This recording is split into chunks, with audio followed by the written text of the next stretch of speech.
Well, we're coming to your city. Gonna play our guitars and sing you a country song. We'll all be flying higher than a jetliner. And if you want a little bang in your yin yang, come along. Well, we flew. Hello, everybody, and welcome to another edition of Indiana Sports Beat. Jim Boyle, thanks a lot for taking us along wherever you're going, whatever you may be doing. We appreciate you taking us along for the ride. Hope you had a great weekend, ready to get off to a great start. Hopefully we can help you get that. We got a great program. As always, Don Fisher will be joining us today. We'll also talk to Drew Davis from Peegs.com. Indiana gets ready to take on Wisconsin tomorrow night. A lot to talk about. What happened over the weekend as well. But before we get to all that, let's get to the headlines with Justin. All right, here are a look at your daily Hoosier headlines for this 25th day of February 2019. As number 19, Indiana softball has a good weekend as they remain perfect and actually set the best start in program history at 14-0. Baseball with a rough weekend as they drop 3 to Tennessee to move to 2-4 on the year. Indiana men's basketball loses again, this time at Iowa, 76-70 in an overtime game on Friday night. And Lily King also had a good weekend as she completed her 4-year sweep of the 100-meter breaststroke in the Big Ten Conference, set her an all-time record at 55.88 seconds. Those are a look at your daily Hoosier headlines for this 25th day of February 2019. For more information, make sure to check out thedailyhoosier.com. Hey, welcome back. Make sure you like or follow us on Facebook. You can find the rebroadcast of the show. If you don't catch us live, of course, on Big X Sports Radio 1450 96.1, where you can catch us in southern Indiana, in the Louisville area. You can also find us if you're in the Evansville, Southwest Indiana area on the Ref 97.7. But like or follow us on Facebook.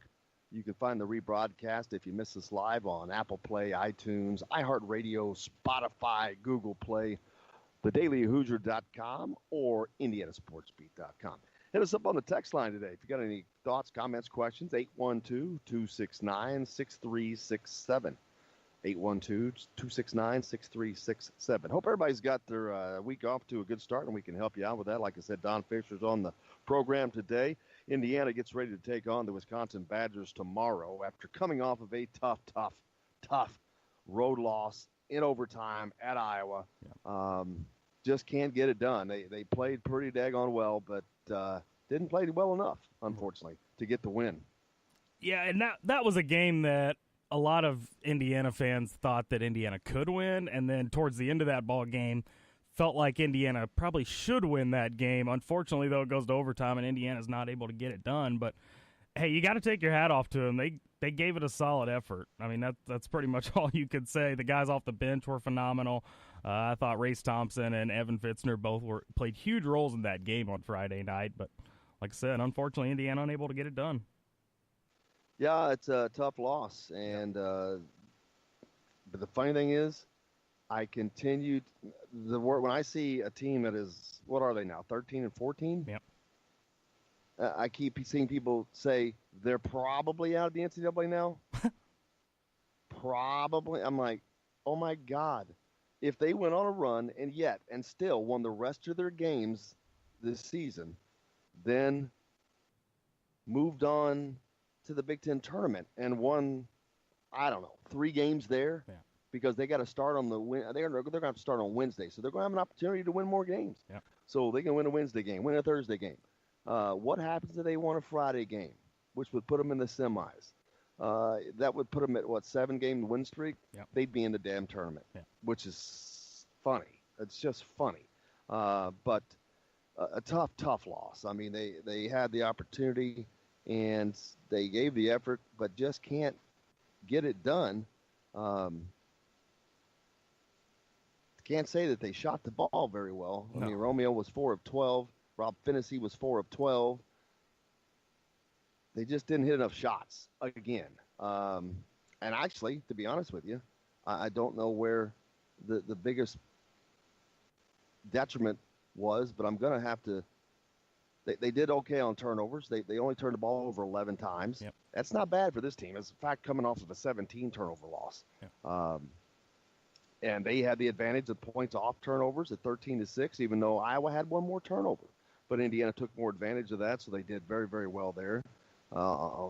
They got out rebounded by the bigs of Iowa. Yep. They gave up 46 rebounds to Iowa, which it's not a huge disparity, but it was enough. And offensive rebounds, that was the killer to me because Iowa pulled down 15 offensive rebounds, and they were some timely baskets, but nothing was more detrimental than that game in Bohannon. Yeah. My God, the dude went off. He was 5 of 9 from behind the three-point line, but they were very, very timely threes, and all of them were pretty tough. Yeah. He was guarded pretty well, and not a lot you can do about it, but gee whiz.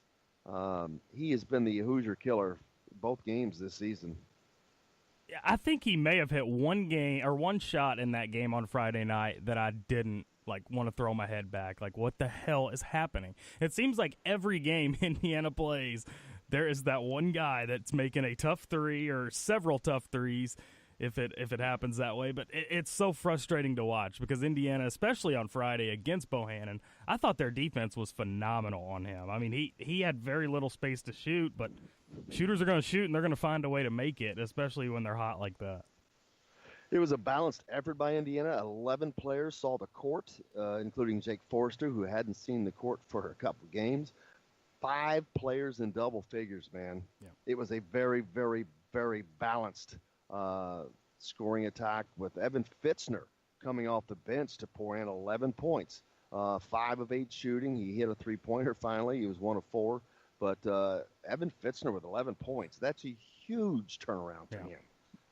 And could be a very positive thing going down the stretch here if they can keep him going, keep Deron Davis going, who also was in double figures. A good game for him. 10 points on 4 of 6 shooting. He was only 2 of 4 at the free throw line. Needs to clean that up, but a good day for him. Juwan Morgan, 15 points, 6 of 11. They had a balanced attack. It was pretty good. Al Durham, again, still struggling with his shot. Yeah. He was 0 for 3, so that makes him, 1 for 11 out of his last 2 games. Yeah. He's kind of in a shooting slump, and any of those shots falling could have been huge because this game was just a game of inches. Yeah. And one more shot falls in regulation, and they're good. Just can't get it done. His team's almost snake-bitten, unfortunately. But they've got more games to play, and they will start that tomorrow night as they will host the Wisconsin Badgers at 9 o'clock in the Simon Scott Assembly Hall. Hopefully they can continue playing with the same confidence they're playing with, which I don't know that they have complete confidence, but they're playing enough to stay close and competitive in these games. It's all you can ask right now because it is what it is. Their talent level is where it is. They don't have guys that are going to go off like Bohannon did for Iowa. Sorry, they just don't have that guy. He does not reside on this team, apparently, because he hasn't done it this year. Whoever he is, I mean, Romeo scores points, but he doesn't. Bohannon dominates. He's not going to drop 5 straight threes with tough defense on him. No, and that's the thing that a lot of people were expecting out of Romeo. Probably unfair, a little unfair expectations, but it is what it is, and that's where we are. So hit us up on the text line, 812-269-6367. A good day for Indiana Athletics over the weekend as IU softball is now 14-0. You heard Justin say that. What a start, man. Yeah. And we don't do talk a lot about softball for obvious reasons, but hey, you got to give the devil its due, man. That's a heck of a start, 14-0. Yeah, in their game yesterday, I want to say they were down, 5-0, maybe in the 3rd inning, 4th inning, something like that. But they come back to win. This team's got some grit. Maybe the basketball team should head over to practice. Watch them for a bit. Can't hurt. Hey, we've got a lot to get to today, Archie. We'll have Archie from the postgame from the Iowa. A very mad Archie at the postgame. Oh, really? Oh, his answers were the shortest answers I've ever seen from Archie. He was clearly not happy. Oh, I can't wait to get into that in the next segment. I didn't get to hear it, but how about that Michigan State game yesterday? Michigan State getting it done. Yes, big game in the Big Ten standings. One of 3; those are 2 of the 3 teams that were fighting for the top spot there, along with Purdue. But so Michigan State kind of takes the advantage. Did you see this weekend that at one point there were 3 teams tied in the Big Ten, 3 teams tied atop the SEC, and 3 teams tied atop the ACC? How about that for fun in college basketball? That's called parity, boys and girls, and that's what you want to see. That's very good, and especially you look at a team like the Big Ten, 3 teams tied at the top, another 5 underneath of them that are just a step below. Yeah. But yeah, that's parity in college basketball. That's what makes it fun. That's what makes it exciting and somewhat unpredictable. Yeah. You look at Duke minus Zion Williamson. I think they got it done though against Syracuse without him. He didn't play against Syracuse, did he? No, he did not. And they won that game. But yeah, it's college basketball is a fickle lady, and that's what makes it fun and exciting, and that's what makes the NCAA tournament so incredible. Yeah. You just never know. It's like a box of chocolates. You just never know what you're going to get. Be a lot more fun if Indiana was involved, but. Well, yes, that's no doubt about that. And unfortunately, that is not going to be the case this year, at least not on the men's side. The women, however, that's a different story as they continue to roll forward and have a great season. Yep. Not sure if they played over the weekend. I They don't did recall not. seeing. They didn't play think so. tomorrow. Who are they taking on tomorrow? I want to say Illinois. I will double check that. The Illini. Hopefully, the women's team can continue to roll as they're heading towards an NCAA bid this year. Northwestern tomorrow. Northwestern. Having Ali Patberg back has surely helped them a ton. The game that they won last week against number 10 Iowa, wow. Comeback win on the road, no less. That's huge, man. That is huge. You talk about a good resume.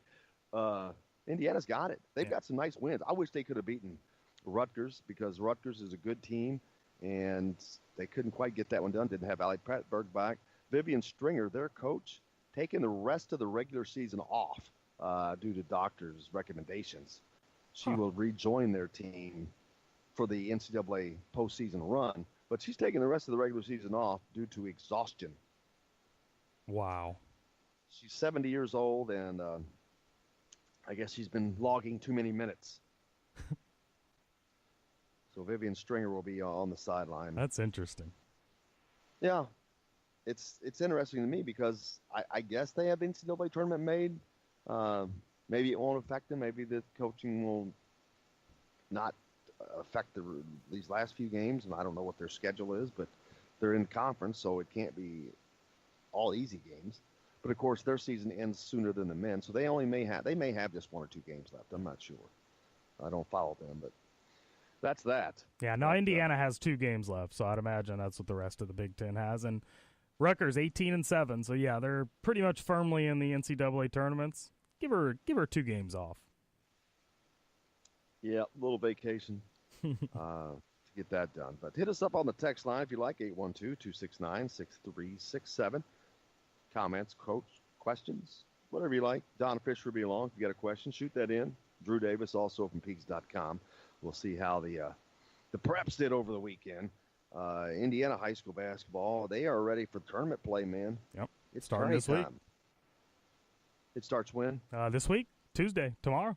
That's what I thought. Yep. What are some of the big games we've got tomorrow? Floyd Central plays early in the Seymour sectional, I think. Or no, I don't know. I don't have it in front of me. Yeah, I'll have it pulled up. But there are some good games early on because there's no seeding in Indiana basketball, man. It's just luck of the draw. So you could be the number 1 team in the state and have to play Joe Blow on the very first day of the tournament. Yep. Kind of unique in that situation. It's something that should probably get fixed. But I was going to ask you about that, so I'm glad you brought that up because I saw a lot of talk this weekend about Indiana specifically and their high school basketball tournament. So you're not okay with the way it is? Well, we're going to talk about that in the next segment. It's a perfect topic to start off with because we got to hit a break right now. But that's a good question and a great place to start. And we're going to talk about seeding for the Indiana High School tournament in our next break. Also on the program today, we've got Don Fisher, the voice of the Indiana Hoosiers, who'll be joining us as always. And Drew Davis from Peegs.com will join us too. We'll talk about this with Drew as well a little bit. But hit us up with your comments and questions on the text line 812-269-6367. We've got plenty more to come here on Indiana Sports Beat. Make sure you stay tuned. We'll be back with that right after this.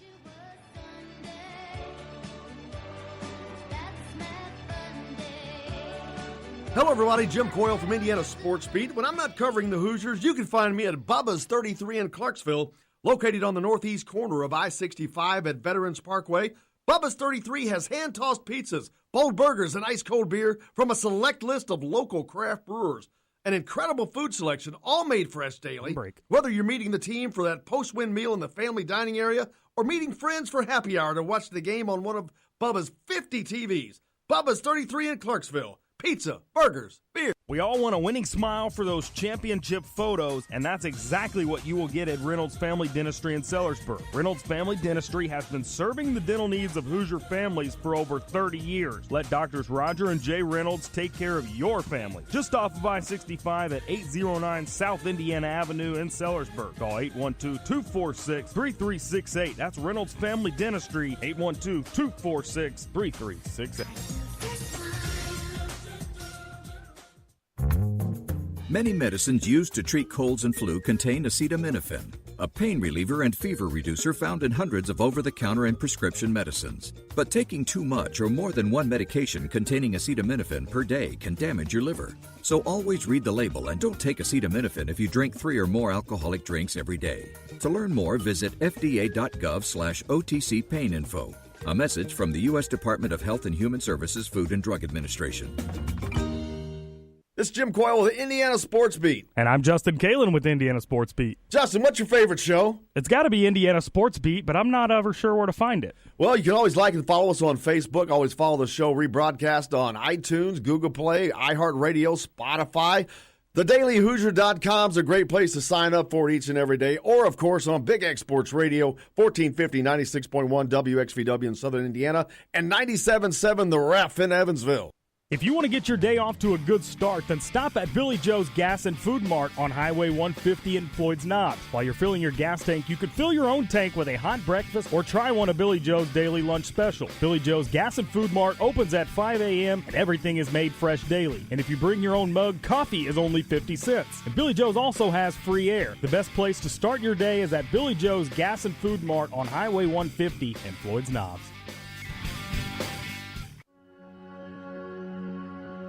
All across the country, people are coming together to speed up what we can learn about health. The All of Us Research Program is calling on 1 million people to join us as we try to change the future of health. For your family, for future generations, for all of us. Visit joinallofus.org and find out how you can become 1 in a million.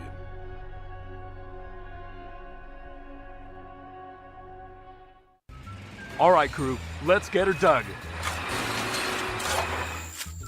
Honey, want to give me a hand? I'm planting that tree, remember? No matter how large or small your digging project may be, no matter how urban or rural, you must always call 811 before any digging project. 811 is our national one-call number, alerting your local utility companies to come out and mark any lines they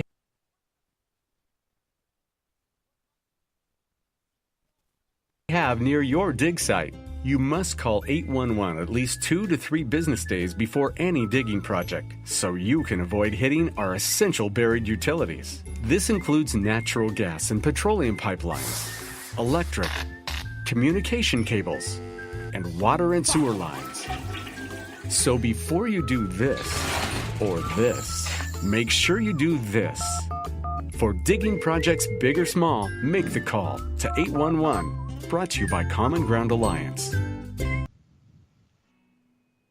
This hour is brought to you by Sweetland Waste and Removal Service, a homegrown company serving Southern Indiana since 1995.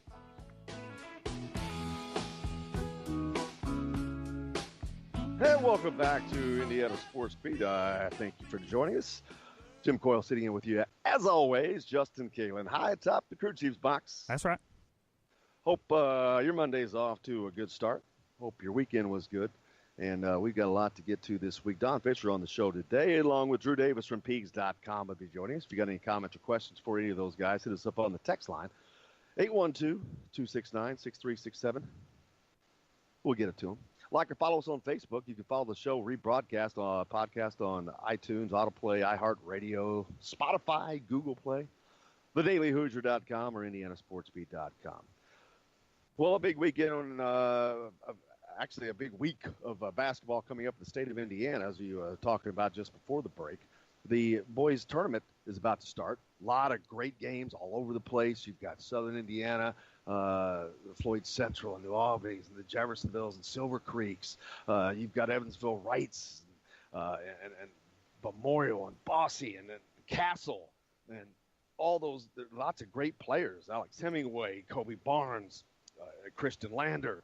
Man, there is a ton of talent in the southern part of the state this year. A ton of really good teams all over the place, and looking forward to seeing those guys play this week. But the question that came up, and I'd love to hear your all's input on this as well, seeding. The NCAA tournament is set up very similar to the Indiana high school basketball tournament. As a matter of fact, they're pretty much identical with the exception of the sectional, extra games there, because it's just you play 2 games in a weekend, unless you're playing in. But that's kind of like the play-in game now. Yep. The play-in game adds to the front of the sectional. But the difference is there's no seeding in Indiana. And I understand that because there's not a way to do it. They haven't devised a way, an equitable way to do it. I think, and the thing is, conference standings is one way, and that would work for, say, the Seymour Regional perfectly, because every team that's in that regional or the sectional, it will be a regional as well, but every team that's in the Seymour sectional is an Hoosier Hills Conference team. Yeah. Now, I don't know that you can do that with sectionals that have a mix, and there are plenty that have teams from multiple conferences or 2 conferences.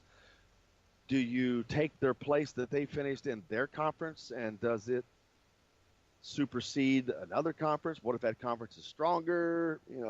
It's going to get they have to figure out a way to be able to seed teams. That's the problem. Yeah. So that's why they haven't done it. But I think seeding needs to happen. I don't think that the best team in the state should have to play a dink game, play-in game, basically, with somebody, while some Joe Schmo gets a bye. Yeah. I don't like that. I think there should be seeding. I don't like seeing and another reason, and probably the biggest reason, and I'll use New Albany and Floyd Central as a perfect example. The last couple of years, those 2 teams have both been very, very talented teams. Of course, New Albany had Romeo Langford for those 4 years, and they were just high flying. But then Floyd Central had gotten back to being Floyd Central here in the last few years, and they have battled, and great battle. They even beat New Albany in the regular season last season, losing to them again in the sectional, but in a tight game. But I don't want to see those games first round in the sectional. Right. That's what I'm saying. If it's a sectional championship, okay, sometimes you just can't avoid that. I don't want to see a number 2 and a number 4 team playing a first game in a damn sectional. Yeah. It's ridiculous. And there is a way to prevent it, and it has to be prevented. It has to be prevented. But they've got to come up with an equitable way of doing that. And I think that maybe conference standings is a possible way to go. Yeah. I know that there's probably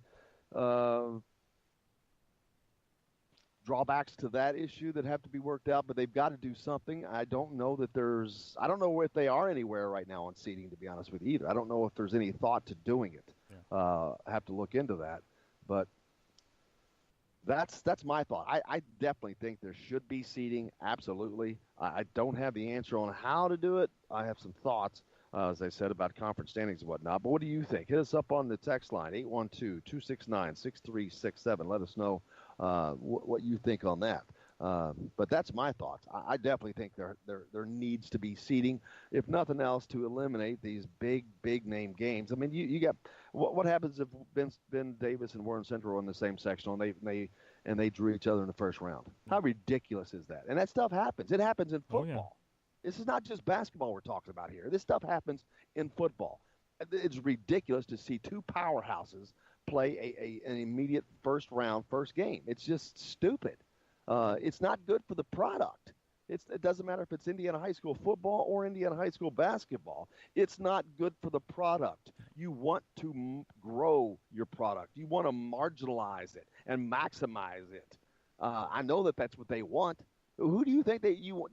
That's why in championship games, who do you want to see? Joe Schmo versus a big-timer? Or do you want to see two big-timers? Of course, everybody wants to see two big-timers.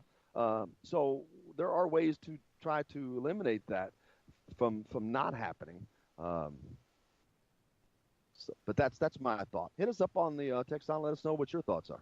Yeah, that's probably the best solution, I guess you would call it, I've heard of so far. I mean, there absolutely has to be a way. Expanding on that Hoosier Hills Conference sectional up in Seymour, rather, Floyd Central has to play Jennings County. The winner of that game advances to take on New Albany. And then Jeffersonville has to play Seymour. Winner advances on to play Bedford North Lawrence. Floyd Central and Jeffersonville were the two teams in that conference all year long that were in control of their own destination. And yet here they are. They both have to play on day one, while Bedford and New Albany both get a bye. So I agree. I mean, you seed the conferences. You don't get situations like that. That pretty much guarantees that you're going to have the big matchups in the next round, which – in this particular sectional, you're probably going to get the best matchups in the next round anyways, but you could guarantee, and I agree, that you got to want to grow the product, and that'll only help. You've got to seed it, got to make it more fair for the teams that have had great seasons, in my opinion. I absolutely agree. Not really on subject, but Doug is hitting us up from Australia. We appreciate you listening, Doug. I love having listeners around the world. That is awesome. G'day, mate. But exactly. There you go. But he was talking about Brian Bowen playing down in Australia. I'm like, okay, cool. So that's pretty cool. But thanks, Doug. Big shout out. Hope things are going down well down. Throw another shrimp from the Bobby. Enjoy the warm for us. Exactly. Yeah, we're not getting into that here. That's for certain. But let us know how your day is, and let us know what you think about the seeding thing. 812-269-6367. Curious on what people's thoughts are onto that, because if there's not a groundswell of people, I don't really hear a lot of noise about it, but I'm not looking for it. But usually you don't have to. Usually that stuff just kind of has a groundswell, and I haven't heard a lot of noise about it, so that would tell me that not much is getting done right now, I wouldn't think. Yeah. Or heading in that direction at least. I mean, I feel like they're probably pretty content with the way it is. Well, I don't know if it's content. Again, I think it's more of how do we do this. You can't do it without having the answers, because it's just going to be a colossal foobar. You have to... If you're going to make the change, you got to have the answer, and I don't think anybody has the answer as to how this can be done equitably. Yeah. That's the problem. But you're not for one big tournament, right? Oh, that ship has sailed. I think that in today's game, it would not work anymore because, and I'll tell you why. Even in Indiana, because the kids today, they're not the kids of yesterday. They're playing in AAU all summer, and the bigger programs have more means. If you'll notice, they'll have more players playing in these things. So there's definitely a disparity in size. Yeah. I'm sorry, but Borden is not going to go beat Warren Central. I don't mean that as a disparity to Borden, but it's just a fact. Borden ain't beating Warren Central. Pekin ain't beating Warren Central. Pekin ain't even beating Borden. That's true. I wanted to give them a little hope. Shout out. I think they were 1-22 this year. They're not beating anybody. Well, there's that. I didn't even know that. But that's my point is I don't see that. No, those days are gone. Yeah. This is it's a different world now. That there's so much that has changed that makes the disparity so much more. That I'm not saying that no small team could ever beat a big team. That's crazy. Stuff happens. Crazy stuff happens, and it could happen. Yeah. But it would be such a once-in-a-lifetime thing, and I don't think those small schools want to wait around for this once-in-a-lifetime opportunity for one small school to knock somebody off 25 years from now. Right. When they can have 25 years of their own little party. Right. Yeah, and that's a good point. I mean, and the little schools undoubtedly would take down some Goliaths along the way, but they're not going to – I can't imagine a small school would ever win a national or a state championship. Yeah, like I said, I'm not going to say it could never happen. There's always lightning in a bottle, and it happens. But that's once in a generation. And while that once in a generation would be so cool and remembered, do you really want to wait 25 years for that moment? And do these other people don't? Because they're not going to be involved in it. Right. It's not going to be their moment. So, no, they don't want that. So, no, my answer is no. It's okay. I at first, like everybody, it sucked when Indiana lost class basketball. But the way things have gone now, I don't have a problem with it because there's just too much disparity. Yeah. It's just – you think Clarksville's going to beat – hell, Clarksville beat Floyd Central. I mean, they didn't. Clarksville is not going to beat Floyd Central. Not going to beat New Albany. Right. It's just this is disparity now, and it's too much, I think. But on the same token, if those big boys do go down to a smaller school, that could also affect them moving forward. Yeah. Again, though, it's going to be such a – it's not worth it to me, and I'm sure it's not worth it to anyone else. That's why it's not there. It's the disparity that's not going on. So I can't imagine it ever gets brought back. I was just curious your opinion on it. But there's that. Yeah, that's it. I mean, it's that's an opinion that's changed, I promise you, from the beginning till now. But it is what it is. Yeah. Indiana is still on the schneid, changing subjects. Got a message in. Coach Dave said, here's some comments just for some Hoosier fans, just to take in. The sky is not falling. After an emotional loss to Purdue, IU played its butt off versus Iowa. They could have mailed it in. Now I'll look at the season, how the team is snake bit. As a coach, I've always said the value of a shot, one shot can change the perspective of average fan. Shot goes in, win everybody happy. Miss a shot, lose everybody ticked off. This year, Arkansas shot lays on the rim, does not go in, loss. First game versus Iowa, Bohannon hits not one but 2 threes in the last minute. Defended well on both, just made huge shots. Yeah. IU loses. He misses either of those well-defended shots, IU wins. How many times did I talk about that? Ohio State, kid hits a 28-foot three, which well-defended to tie the game. He misses that shot, IU wins the game. Yeah. Purdue, Klein hits a three late, rattles around and goes in. Again, he was exceptionally well defended. He misses that shot. IU up forward the ball late. IU wins that game. Yep. Last night at Iowa, Bohannon hits a three. Again, well defended. He misses that shot. IU wins. Then in overtime, he hits 2 more. Both really well defended. It's an unbelievable run of bad luck. Add up how many threes our opponents have made to win games. Yep. All well defended. Just unbelievable run of bad luck. Snake bit. Change those one-shot games. IU easily could have had 5 more wins, be 17-10 or 18-9 right now, and solidly in a tournament and people singing different tunes. Right. I am absolutely in Archie's corner, and a couple of people have already gotten an earful from me when they trashed him. Average fan is an idiot, Coach Dave. I agree with that. I agree with this as well, and maybe because I've talked about that. How many times have I talked about Indiana's recent games being defined by just a couple of possessions, by hitting an extra shot or possibly 2 and just getting a stop? Well, Coach David here just talking about getting stops. It's that close, and it is.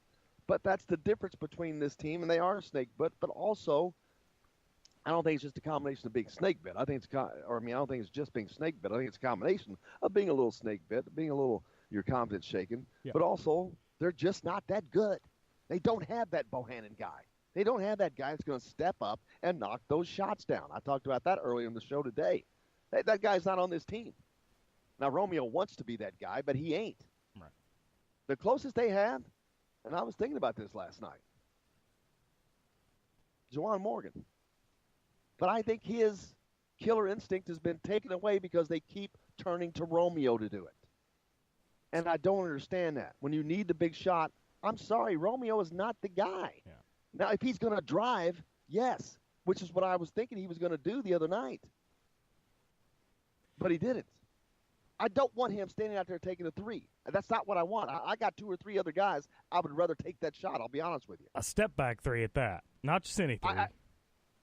The biggest problem with Romeo is his basketball IQ right now, in my opinion. I think he's just young, immature, and he's got a lot to learn about basketball, about in-game recognition is what I'm talking about. I don't think he has, and he's young. He just got out of high school. He doesn't have the basketball IQ that he needs to be that player he's going to be. He's going to have that basketball IQ. He's going to be that guy. I don't have any doubts about that. He's just not there yet. That's just my thoughts on that. We got to take a break. Just plenty more. You can let that soak in for a minute. Hit us up on the text line. We'll talk about it. 812-269-6367. We got more to talk about. We'll talk about that when we come back. In addition to Don Fisher's with us in the next hour. Andrew Davis as well. Stay tuned. We got all that and more on Indiana Sports Beat.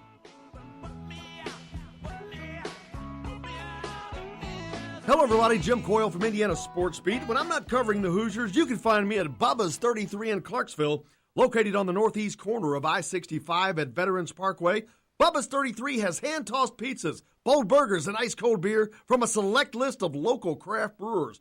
An incredible food selection, all made fresh daily. Whether you're meeting the team for that post-win meal in the family dining area or meeting friends for happy hour to watch the game on one of Bubba's 50 TVs.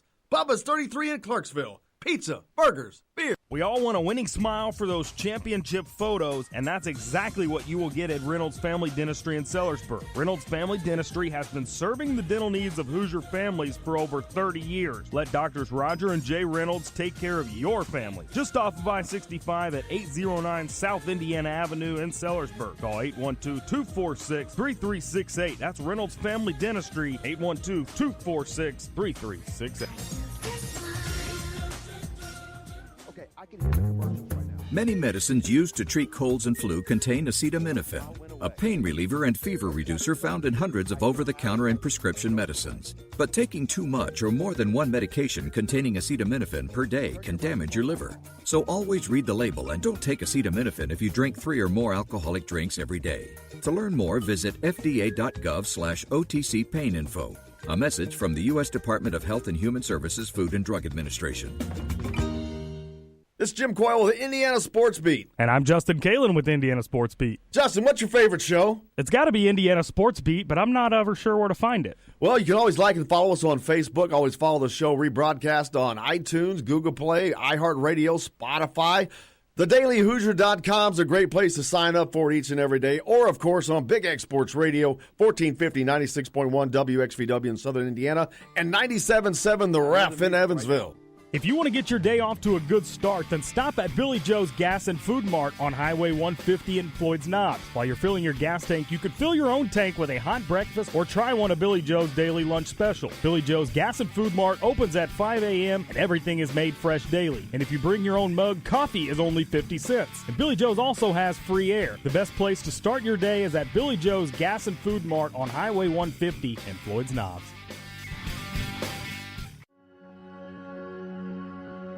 All across the country, people are coming together to speed up what we can learn about health. The All of Us Research Program is calling on 1 million people to join us as we try to change the future of health. For your family, for future generations, for all of us. Visit joinallofus.org and find out how you can become one in a million.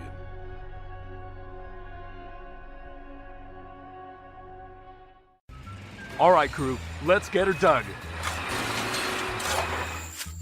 Honey, want to give me a hand? I'm planting that tree, remember? No matter how large or small your digging project may be, no matter how urban or rural, you must always call 811 before any digging project. 811 is our national one-call number, alerting your local utility companies to come out and mark any lines they have near your dig site. You must call 811 at least 2 to 3 business days before any digging project, so you can avoid hitting our essential buried utilities. This includes natural gas and petroleum pipelines, electric, communication cables, and water and sewer lines. So before you do this or this, make sure you do this. For digging projects big or small, make the call to 811. Brought to you by Common Ground Alliance.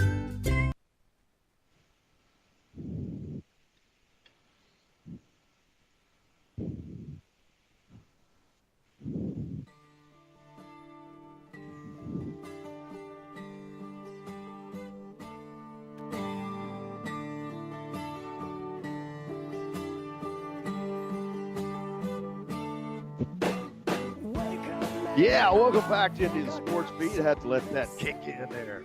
Enjoy that. Boom, boom, boom. Can't miss that. Thanks for letting that kick in. Hey, gotta happen, man. It's got to happen. Love that. A little blast from the past. Hope your day is going well. Welcome back to Indiana Sports Beat. Jim Coyle sitting in with you as always. Justin Kalen high atop the Crew Chiefs box. That's right.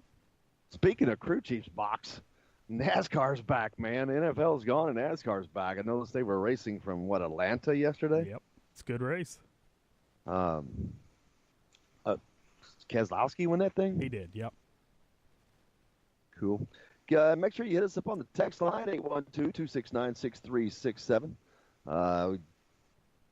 Doug's been hitting us up from Australia this morning, which is way cool. Messages coming from all over. I'm looking for one that I just saw in from Joker. The 3 that Bohannon hit to tie it should have been a charge on him. He pushed off Romeo to create space. Yeah, you ain't going to get that call on the road, though. No. He also said that participation trophies messed up the greatest high school tournament ever, the IHSA tournaments. Kind of funny a little bit, but yeah, hit us up on the text line with your thoughts. Also, any questions you might have for Don Fisher or Drew Davis coming up on the show today, 812-269-6367. And follow us on Facebook. Follow the show podcast. You can sign up to have the show sent to you automatically via email, either at indianasportsbeat.com or thedailyhoosier.com. You can get that sent to you to take care of that. So let's do that. And I was talking about earlier before we broke. This team's basketball IQ seems to be substandard to me. They don't have what I call a killer instinct, and they don't have a killer player. And I'll be honest with you, Juwan Morgan was that guy that they turned to last year. And then this year you've added some things, added Romeo to that, and Romeo has kind of taken that role over. But he only has one way to do that, and that is to drive. Yeah. It's not that he can't not shooting. He is, but he's not. He's average. So that's not a killer type of deal to me. But again, the basketball IQ of this team, it seems like they just don't. They're not thinking a step ahead. They're just in the moment, or what do I do next? Yeah. It's always a thought. It's not a reaction. It's not a known reaction to do it. It seems like they're always thinking what they have to do next. It's not just natural. And the basketball IQ of this team just seems to be lacking to me. I don't think they definitely do not have a killer instinct. But it's just they're thinking too much. It looks like they're thinking too much to me. But what do I know? Could you make the case that this team did have the killer instinct at the beginning of the year? No. Why? Because they were playing Joe Schmo, Montana State? I'm thinking more so the Marquette game. I mean, they came out with their heads on fire like they were just trying to stomp them into the ground. No, they just hit shots. Yeah. They just hit shots. They were in a home environment. They hit shots. The season was early. They hadn't had their ass kicked 1,000 times, so they had confidence, and they hit some shots. I don't think this team ever had a killer instinct. Who on this team's a killer? Yeah, no, I don't think there's anybody. I was just curious then the team can't have a killer instinct. Right. If you don't have that guy, then you don't have that instinct. Yeah. And you don't necessarily have to be able to do it to have the instinct, but I don't see it. I just don't see that this team. Just always looks like they're thinking what my next step has to be. Yeah. Instead of doing it, they are thinking it. May not be exactly correct, but it just seems that way. The optics are that to me, as opposed to the Iowa game, the Iowa team. You got guys that just, man, Bohannon was taking that shot. Yeah. He was hunting that shot. Yeah. You know, Carson Edwards hunts that shot. I mean, that's the difference between the teams at the top and the knots. Yeah. It's who you got. It's talent. It's all talent, man. And the Indiana team does not have the talent that a lot of us thought they were going to have yet.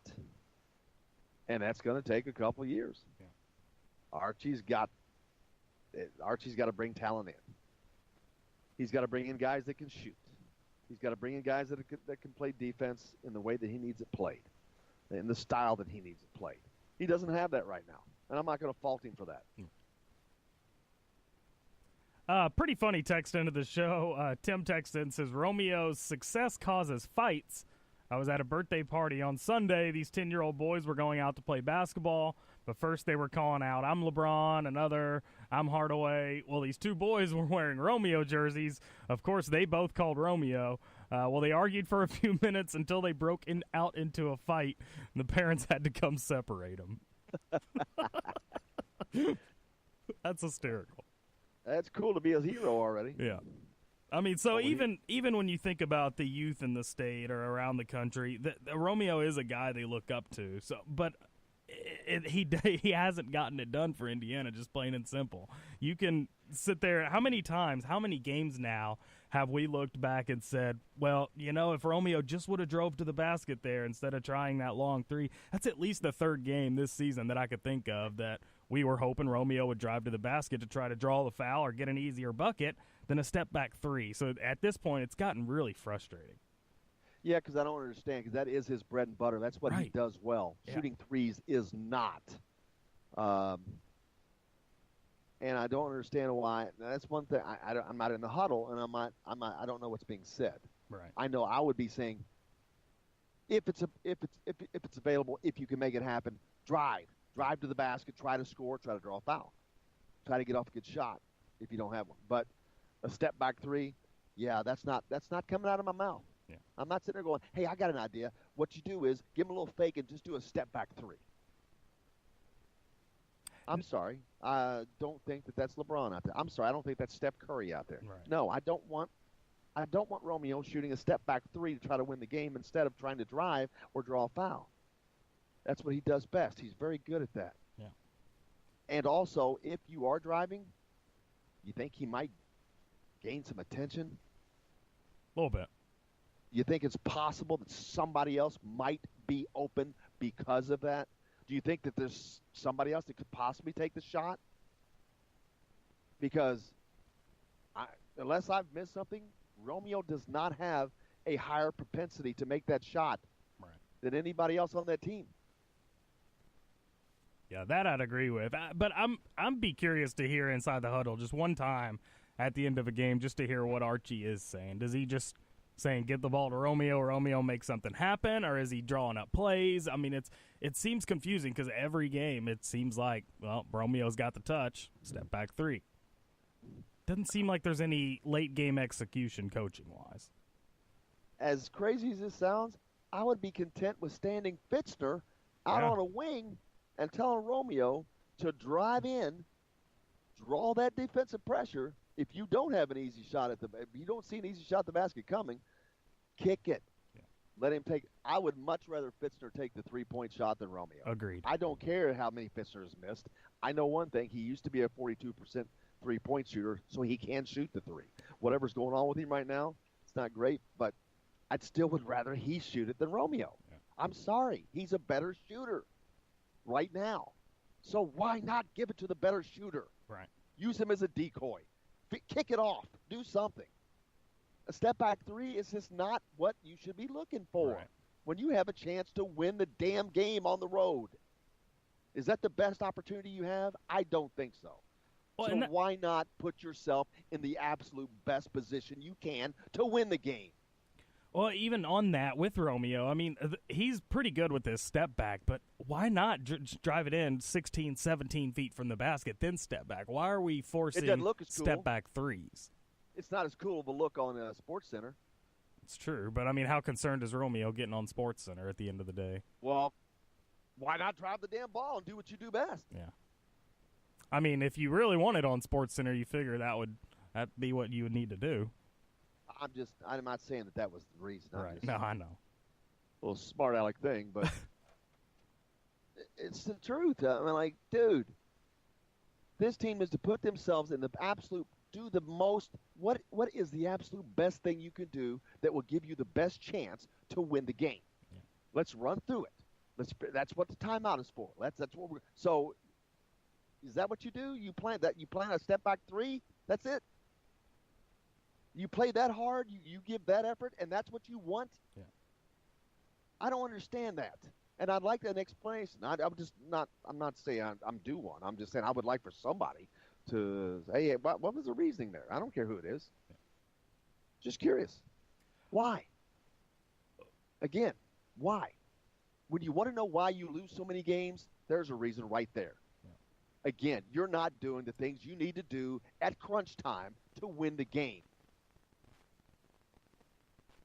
Yeah, I mean, That's simple. honestly, it just seems like at the end of every game, it's the same play that Indiana's running. Why not try something different? Why at the end of games is Juwan Morgan not getting more touches? Juwan Morgan's Because Romeo's there. Because Romeo's now the guy. Yeah, but I mean, Juwan's a little more proven at this point. You're not getting an argument out of me. I'm being facetious. Yeah. That's why I talked about it earlier. Juwan was the guy last year. Yeah. And he was, kind of effective. A little bit. And I thought that they were going to mix that this year. That's the problem. They haven't. Juwan has been folded in to be just one of the rest. Yep. He is no longer a premier player. I don't mean that. That's not what I meant. He's no longer a featured player on this offense. It's Romeo and the rest. Yeah. And I think that has been very detrimental to this team.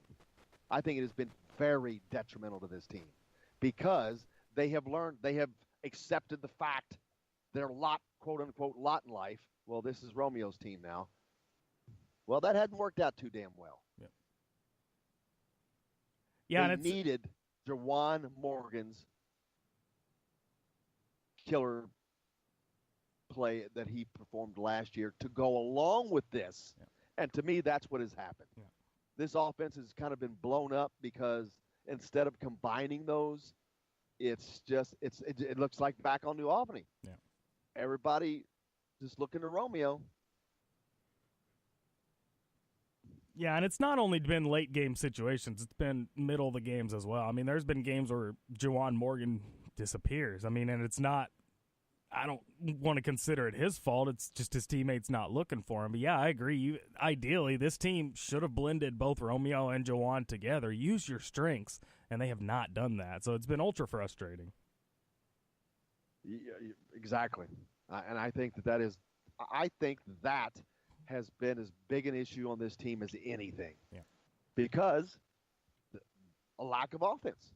They have a lack of offense at too many stretches. And they shouldn't. When you have a Juwan Morgan and a Romeo Langford, that should not happen. It just shouldn't. I mean, You got Deron Davis has been so solid since he came back. Yeah. And he continues to play solid. Like I said earlier, 10 points on 4 of 6 shooting. He played 25 minutes. That's a nice little amount of minutes for a starter. You know how many minutes Justin Smith played? I don't. 6. Nice. It is nice. And Indiana was in a position to beat a ranked team on the road. Yeah. And Justin Smith plays 6 minutes. That tells you a lot. It tells me a lot. Hey, you know what I called remember what I gave Devontae's nickname last week? I don't remember it. One-fer? That's right, yeah. Well, it's changed this week. He's 0-fer. He was 0 for 5 behind the three-point line. Not good. Between Juwan Morgan, 0 for Green, and Evan Fitzner, 13 shots. Those 13 three-point shots. Two. Of those 13 attempts, 2 makes. You can hit better than that. Promise. Have you ever seen me shoot? Oh, baby, I know you light it up. But that's that right there. There you go. Yeah. One shot changes the game. Yeah. And I know you can't break games down to single shots. Of course not. But when you consistently have 0 for 5, 1 for 5, dude, somebody wake somebody up. Yeah. Hey, we got to take a break. We're late. You should have told me. We'll be back with lots more on Indiana Sports Beat. Don Fisher, Drew Davis will be joining us. Let's hit the break. Sorry, guys.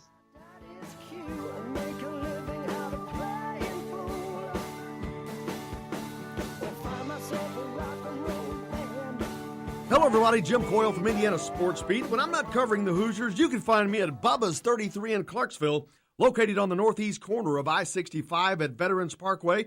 Bubba's 33 has hand-tossed pizzas, bold burgers, and ice-cold beer from a select list of local craft brewers.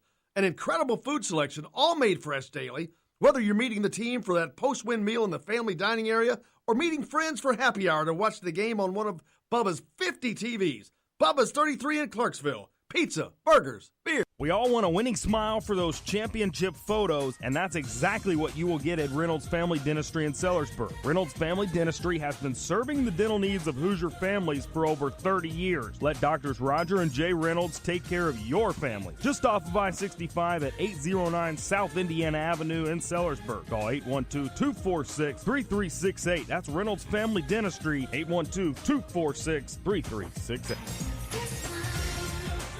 You hearing that? Many medicines used to treat colds and flu contain acetaminophen, a pain reliever and fever reducer found in hundreds of over-the-counter and prescription medicines. But taking too much or more than one medication containing acetaminophen per day can damage your liver. So always read the label and don't take acetaminophen if you drink 3 or more alcoholic drinks every day. To learn more, visit fda.gov/OTC pain info. A message from the U.S. Department of Health and Human Services Food and Drug Administration. This is Jim Coyle with Indiana Sports Beat. And I'm Justin Kalen with Indiana Sports Beat. Justin, what's your favorite show? It's got to be Indiana Sports Beat, but I'm not ever sure where to find it. Well, you can always like and follow us on Facebook. Always follow the show rebroadcast on iTunes, Google Play, iHeartRadio, Spotify. TheDailyHoosier.com is a great place to sign up for each and every day. Or, of course, on Big X Sports Radio, 1450, 96.1 WXVW in Southern Indiana, and 97.7 The Ref in Evansville. If you want to get your day off to a good start, then stop at Billy Joe's Gas and Food Mart on Highway 150 in Floyd's Knobs. While you're filling your gas tank, you could fill your own tank with a hot breakfast or try one of Billy Joe's daily lunch special. Billy Joe's Gas and Food Mart opens at 5 a.m. and everything is made fresh daily. And if you bring your own mug, coffee is only 50 cents. And Billy Joe's also has free air. The best place to start your day is at Billy Joe's Gas and Food Mart on Highway 150 in Floyd's Knobs.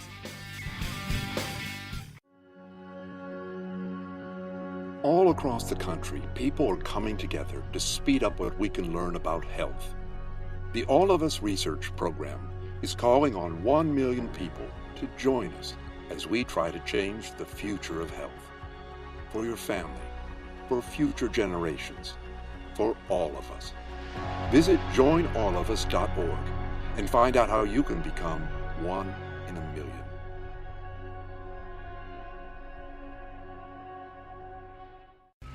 All right, crew, let's get her dug. Honey, want to give me a hand? I'm planting that tree, remember? No matter how large or small your digging project may be, no matter how urban or rural, you must always call 811 before any digging project. 811 is our national one-call number, alerting your local utility companies to come out and mark any lines they have near your dig site. You must call 811 at least 2 to 3 business days before any digging project, so you can avoid hitting our essential buried utilities. This includes natural gas and petroleum pipelines, electric, communication cables, and water and sewer lines.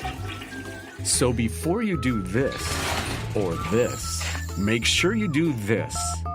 For digging projects big or small, make the call to 811. Brought to you by Common Ground Alliance.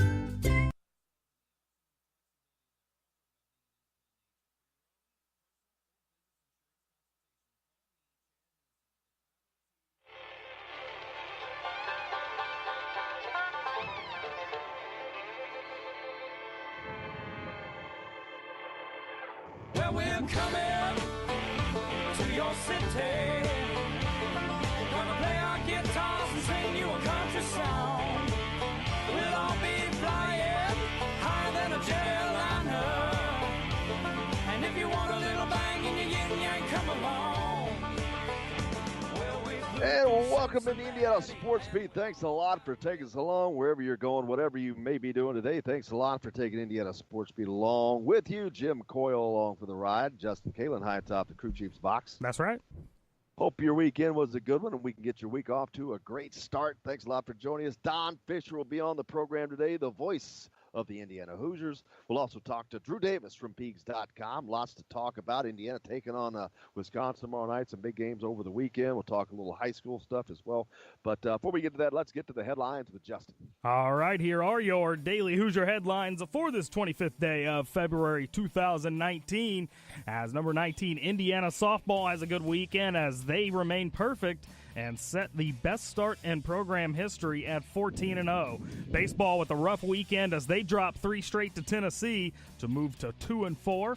IU men's basketball loses again, this time at Iowa, 76-70 in an overtime game on Friday night. And Lily King also had a good weekend as she completed a 4-year sweep of the 100-meter breaststroke and Big Ten Conference. She also set a record for that event at 55.88 seconds. Those are a look at your daily Hoosier headlines for this 25th day of February 2019. For more information, make sure to check out thedailyhoosier.com. Hey, and thanks a lot for joining us in. You can hit us up on the text line, 812-269-6367. Thoughts, comments. Don Fisher's on the program today. Drew Davis is on the program today. Lots to get to. Indiana's on the hardwood tomorrow night. Over the weekend, Justin just heard Justin mention Lily King. Not only did Lily King do well, but Indiana wins their 6th ever women's swimming and diving Big Ten championship in Bloomington, led by Lily King and her effort. But what a great job by those guys. Congratulations to Lily King out of Evansville. So, and I think that, do we have some voice, some audio? Yeah, let me see if I can't find it. Because I remember sending something to you, and we don't get a chance to hear from the Queen, Lily King. The Queen, the King, the King, the Queen, however that goes. She's the Queen. The King's the Queen. That's when the King's a Queen. Because Lily King is the Queen. Yeah. But, no doubt. Great effort. Winning 2 gold medals last year in their last Olympics, and then, now 4-year sweep of the Big Ten. And this was actually a world record. Yeah. It's not recognized as a world record because they are only measured in metric distances, but this would have been a world record that she set, by the way. Which was pretty cool. I mean, that was always her goal throughout her swimming career, is to get 55 seconds in the 100-meter breaststroke. So pretty awesome that she was able to get it in her last race at home. Yeah, I hate that it doesn't count as the world record, but maybe she can do that at the next Olympics. We will certainly find out because I think that she'll certainly give it the best effort. Why does it not count as a world record, do you know? It's measured. world records are only measured in metric distances, and I don't think that maybe this event was not done in meters. Interesting. I'm going to assume that it wasn't. And speaking of the text line, you can hit us up on that, 812-269-6367. When Justin gets that audio, we'll throw that out there. Yeah. Got one in from Kevin, though. Iowa game, just one more free throw in regulation, and you don't have to hit a shot at the end. Green, Davis, Durham had chances besides Rob's last one. Yep, that's the case. We've been talking about that, lamenting the simplicity of how close Indiana's season was to being so different. Yeah. And it is very, very close. But because it's happened so many times, it shows that this team is just not – they're just not good at crunch time. They're not good. They don't have the killer instinct. They don't have the capabilities to hit the shots consistently that they need to do and get the stops that they need to get. And some of those were just great shots by the opposing team. So not saying that it was poor defense or anything like that. But talking about Lily King, we get a text in from Joker. Lily King swims the 100 faster than Justin can run it. Ha! Promise. A good one. That probably is is true. Ouch. Hey, Juwan, he also sent a text in that says, Juwan should be the SWAT team pest control player of the game. He had several big blocks. Oh, my gosh. Yeah, what did he had, 6? You know what? I can tell you within a... He played incredible. I think I remember hearing them say he got 6 blocks. Oh, man, they don't have blocks listed on here. On my stat sheet. Indiana as a team had 8. So you're probably about right. Yeah, Juwan had 6 of the 8, yep. Wow. Hey, how about that? 8 blocks, 9 steals in that game. It's incredible. You know how many assists they had? 7? 10. 10 on 26 made baskets. Iowa also had 26 made baskets. You know how many assists they had? 18. Big difference. One-on-one versus team play. This team does not have very many high assists, if you've noticed. There's a reason for that. It's the structure of the offense. Yeah. A lot of individual play on this offense, right now at least. At least how I see it. Yeah, I mean, and it's hard to win ball games like that. I mean, you've got to get your teammates involved. The one-on-one stuff, it hasn't worked all year long. I don't think it's going to work at the end part of the season. Got to get your teammates involved. And one thing this team's really got to do, if you want my honest opinion, they have got something we touched on a little bit earlier. They have got to stop thinking. Basketball is not a game where you've got to think as much as they do. You all have played this game your whole entire life, and it's been a fun thing the whole time. Go out there and have fun. Stop thinking about every little thing you do on the floor. I think that'll go a long way to helping this team grow leaps and bounds. Well, we just had this conversation, or I had it. No. There's a reason they're thinking. They don't have the basketball IQ. Yeah. And I agree They with that. don't know what the next it's like they have to think through every step. It's not they don't react. I don't think this basketball team has a high basketball IQ. Yeah. I don't think they know what they need to do next before they do it. They have to think it. Yeah. It's not a reaction. It's they have to think it. And then wonder if they're right. I think that is a big reason on why the offense is not very smooth. Yeah. It's very clunky. It's a very clunky machine-like offense. Yeah. And not a machine that runs smooth, unfortunately. Hey, hit us up on the text line with your thoughts, comments, any questions you may have for Don Fisher or Drew Davis, who are coming up on the show here in a little bit. 812-269-6367. Indiana's on the hardwood tomorrow night again with another opportunity to win as they will host the Wisconsin Badgers. Ethan Happ coming to town. Another tough opponent for Indiana. That's a 9 o'clock tip-off, man, a late game. Gee whiz, they didn't have many this year, but the last couple have come in abundance. No after the game with Todd Leary this week. Next year we'll do all games, but actually it's mainly because of some travel between both of us getting together this season. But we'll next year it's all, baby. We're all on board for all of them. But we'll be talking about it. You can assure yourself that. But the late tip, that means the game, you can catch the game right here on this station. 9 o'clock Eastern, 8 o'clock Central. Pre-game comes on an hour before, 8 o'clock and 7 o'clock for that. So make sure you tune in for that. Tonight, Archie Miller's Archie Radio. We'll talk to Don, of course, Fisher in a little bit, but Archie's Radio tonight as well. So make sure you tune in for that right here on top of that. Yep. So plenty of stuff coming up, man. Plenty of things to talk about. Don Fisher's on the show. Drew Davis is on the show. Make sure we're not need to hit a break because I missed that last one. You're and good. hit us up on the text line. Let us know what your thoughts are. 812-269-6367. Man, this team is they're so close. Yeah. And like the text I got earlier from Coach Dave, so many games that it's just one thing, one little thing. But when you have so many times the one little thing, that's a pattern. That's a pattern. And, you know, a lot of people say they're snake bit. They've lost their confidence. There's definitely some truth to that. But also, they're just not that good. They don't have a killer instinct. Yep. They don't have a lot of things. So that's why this pattern of close but no cigar, because that's what you got. Yeah.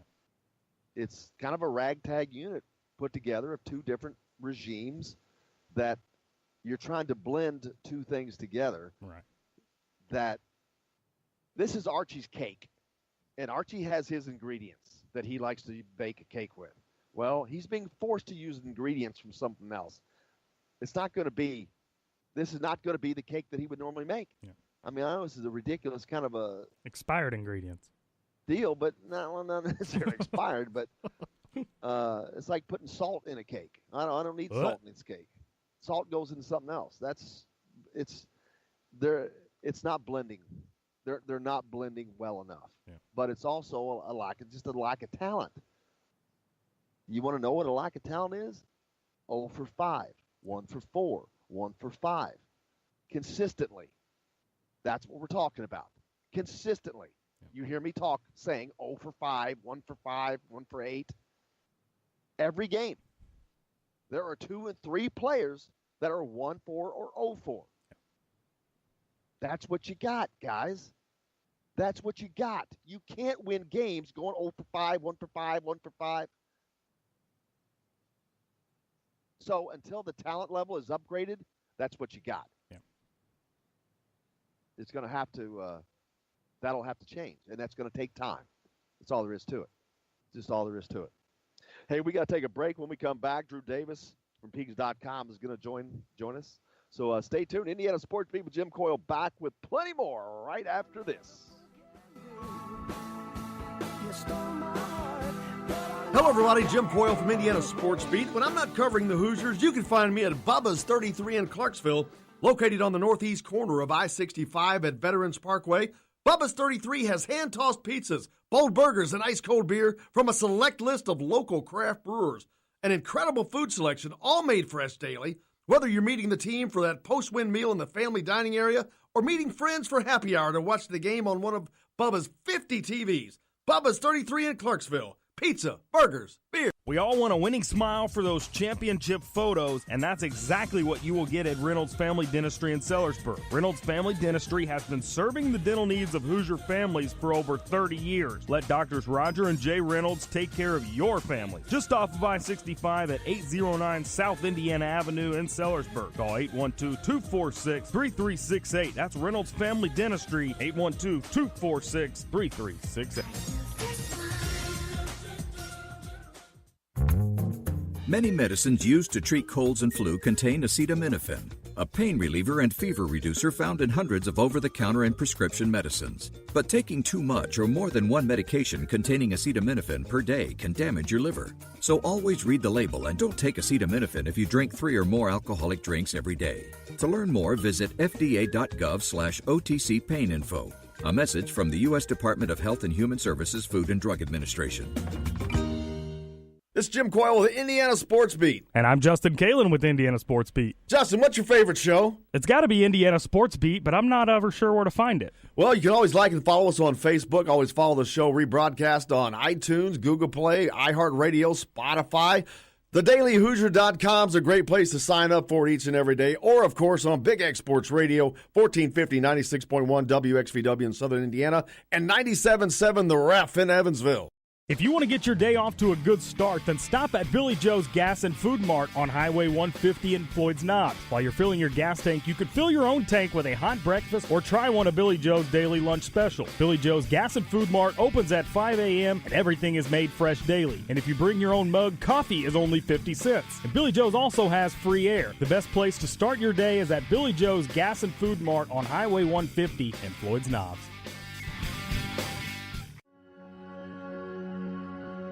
All across the country, people are coming together to speed up what we can learn about health. The All of Us Research Program is calling on 1 million people to join us as we try to change the future of health. For your family, for future generations, for all of us. Visit joinallofus.org and find out how you can become one in a million.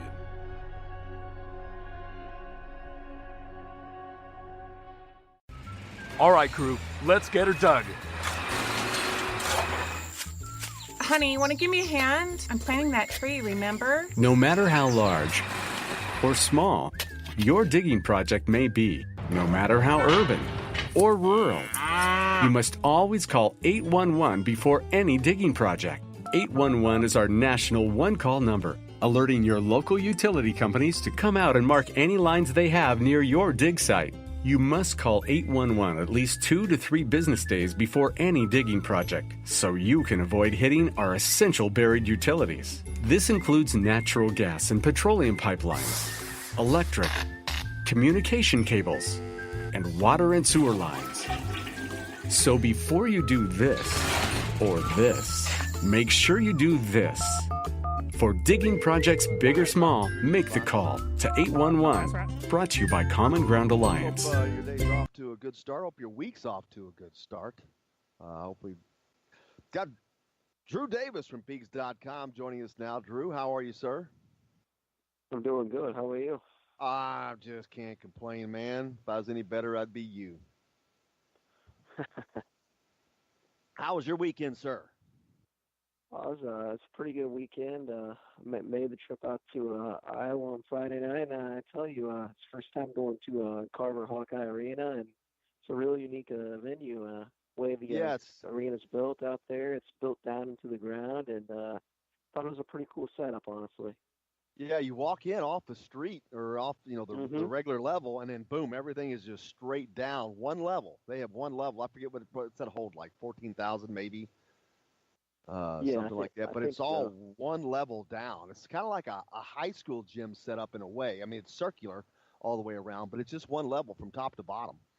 And then from the street level down in, it's a little different. But what an effort. I thought it would be one of the best venues in the Big Ten for sure. Really? Michigan State's pretty good. They're all pretty good. But I tell you what's ironic, at Illinois, that arena is so relaxed. They have big chairs for some people. I'm like going, you can't get people into a game like that. They're in a recliner, man. So, those places that have recliners and all that, which is cool, but I'm like, that ain't a basketball environment, man. You want to do that, stay at home. Gee whiz. You go to a recliner, you go to one of those movie theaters to watch a movie. Exactly. We'll talk about Indiana overall, but on the prep side, tournament's about to start. IHSA tournament this week. One of the things I was talking about earlier, Drew, is seeding. Of course, they don't seed the IHSA tournament, but I think it's mainly because they don't have a functional way to do it yet. Do you think that's something that will come, or is it just that's not something they're going to mess with? Based off the IHSA's track record on making change on things and different topics, whatever you may have be talking about, it just doesn't seem likely to me. And the other thing that I have to think about is all the teams don't play each sectional opponent all year round. So there may be certain teams in each sectional that haven't played each other already, and I don't think you can seed if every team doesn't play each other, because that's just not fair. And I mean, I do think seeding would be a good idea. I do think that you see the teams and you might avoid some of those bad draws for a team that maybe had a great regular season and didn't per se deserve to have a real tough game in the first night. But I would be very surprised just based off the ICCA's track record on change. Yeah, like I said, I think it's mainly because they have to find a viable way to be able to do that. The Seymour sectional is easy because everybody there is in the Hoosier Hills Conference. But you have other sectionals that have, or other conferences that have teams in different levels. They're not all 4A, they're not all 3A, so there's such a hodgepodge. I don't think they have a great way, or they don't know how to mix that in yet together. But speaking of Iowa and Indiana, that was a game. Indiana, man, another close game. Indiana had a shot to win, can't get it done. We talked earlier. One of the things I really disappointed in the opportunity they had to win the game in a Romeo Langford step back 3 attempt. Not what I would suggest. Yeah, I think on that play it was drawn up for Romeo to get to the rim there. But he couldn't get around his guy, and so he settled for the 3. And for that shot, it's probably not what you want, honestly. But for Romeo, I thought that was a real solid game up to that point for him, because I thought scoring wise he may have not been lighting it up on the stat sheet, but I thought he did a bunch of different little things. You look back to that one shot out of the corner there late, where he just kind of muffed it on the shot, and he tracked down kind of an offensive rebound that got the ball to Juwan Morgan, who I think converted a 3-point play. You just see little things like that, and tracking down a Devontae Green, loose ball, a bad pass in the backcourt. He just kept playing hard, no matter how things were going. He just kept staying with it. And I thought that was one of his better games. When you look at the whole picture for the first 37 minutes or so, and I think that was a very positive sign for him. And I think it says something about him that Indiana's in the situation they're in, and the kid's still playing hard. Yeah, not a very good shooting day for him, 4 of 12, but this is the second time. And again, it comes to mind. I don't understand why they insist on trying to go to Romeo on every end-of-game opportunity. Romeo has not shown to have this killer instinct. They tried that with Butler. It got blown up. It got blown up again. Juwan Morgan is a great, great option that they have completely ignored.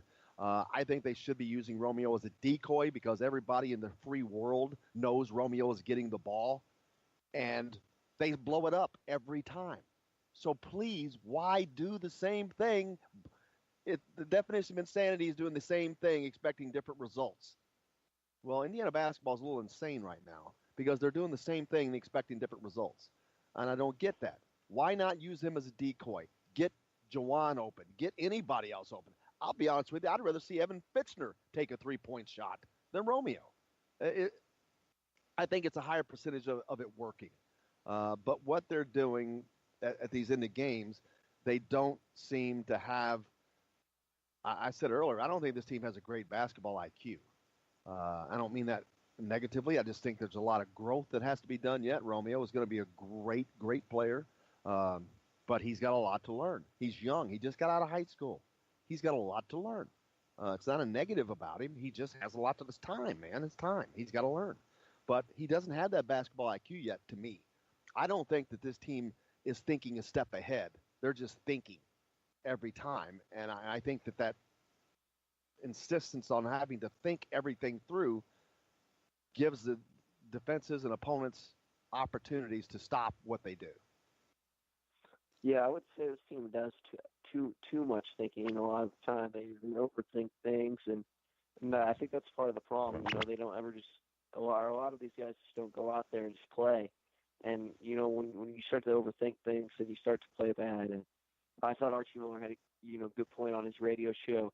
What was maybe one or 2 weeks ago, and he was talking about the difference between the Michigan State game and the other games where Indiana's been losing.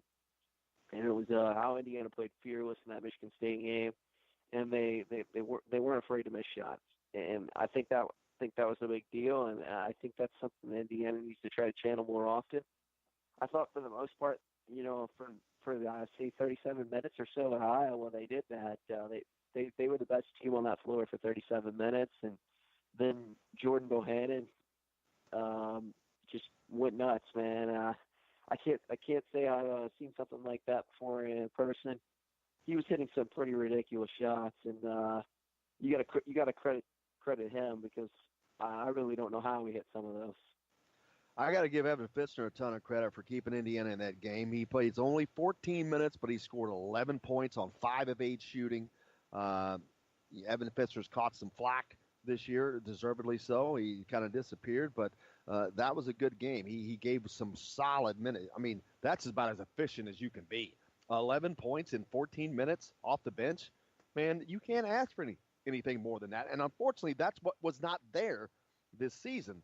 I think that they could have won a few more games had this been the case, had they been able to get some bench production from these guys. But and a lot of guys are playing now. Archie's really expanded his rotation. He's got some guys that are healthy. 11 guys have played in the last 2 games, which is a good sign for Indiana going forward. But they can't get it done against Iowa on the road, although they gave a pretty good effort there. Now they come back home. They've got to play Wisconsin tomorrow night in Ethan Happ, which is another tough matchup for these Hoosiers.